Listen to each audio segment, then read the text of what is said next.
सेंद्रिय खत, ठिबक सिंचन आणि योग्य लागण हीच उत्पादन वाढीची गुरुकिल्ली.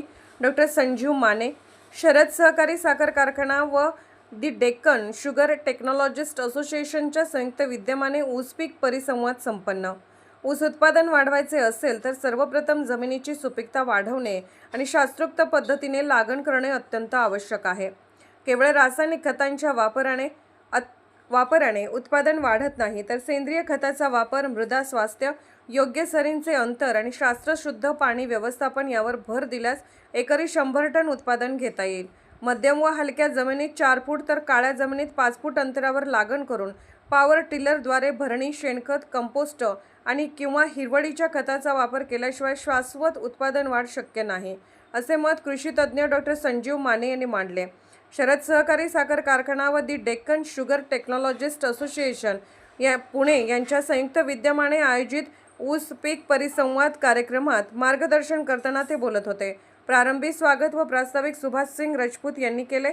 यावेळी संजीव माने पुढे म्हणाले, मी स्वतः 2022 टन उत्पादनापासून सुरुवात केली. मात्र शास्त्रज्ञांचे मार्गदर्शन, सातत्याने प्रयोग आणि आधुनिक तंत्रज्ञानाचा स्वीकार केल्यामुळे एकरी उत्पादन 98 टनापर्यंत तर पुढे 168 टनापर्यंत नेण्यात यश मिळाले, असे कृषीतज्ज्ञ डॉक्टर संजीव माने यांनी सांगितले. त्यांनी स्पष्ट केले की उत्पादन वाढीसाठी संशोधन संस्थांचे मार्गदर्शन, सुधारित ऊस वाणांची निवड, ठिबक सिंचन, संतुलित खत व्यवस्थापन आणि शास्त्रोक्त पीक संरक्षण या बाबींवर भर देणे आवश्यक आहे. शेतकऱ्यांनी केवळ पारंपरिक पद्धतीवर अवलंबून न राहता वैज्ञानिक दृष्टिकोन स्वीकारला तर उत्पादनात मोठी वाढ साधता येईल.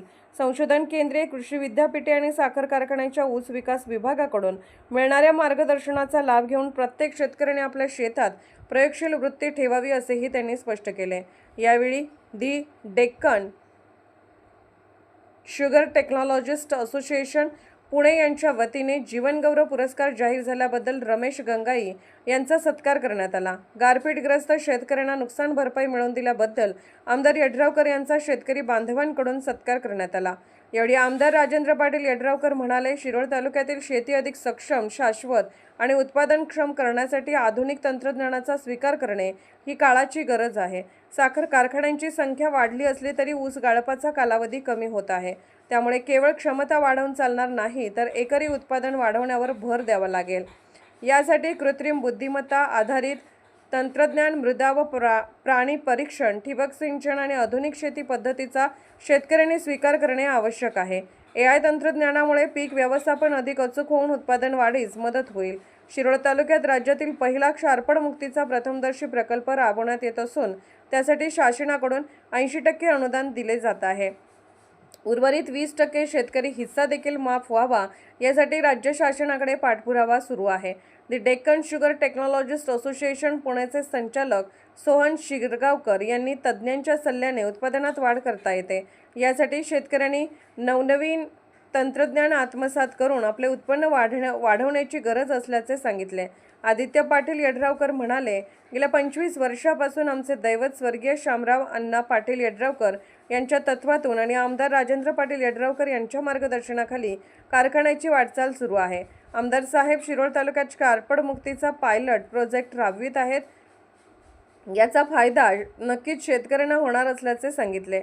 यावेळी मृदाशास्त्रज्ञ डॉक्टर NB मोरे यांनी शिरोळ तालुक्यात आणि अतिपाण्यामुळे क्षारपड क्षेत्र वाढत आहे, त्यामुळे शेत सुपीक ठेवण्यासाठी ठिबकनेच शेताला पाणी दिले पाहिजे. पिकाचे फेरफार, निचरा प्रणाली योग्य ठेवल्यास आपले उत्पादन नक्कीच वाढेल, असे सांगितले.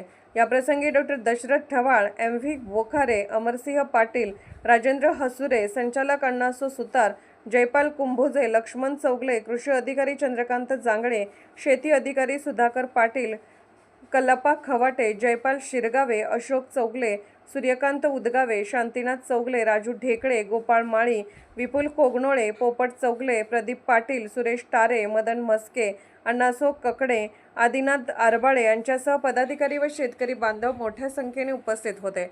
SK news Suresh Kamble, Shirdi.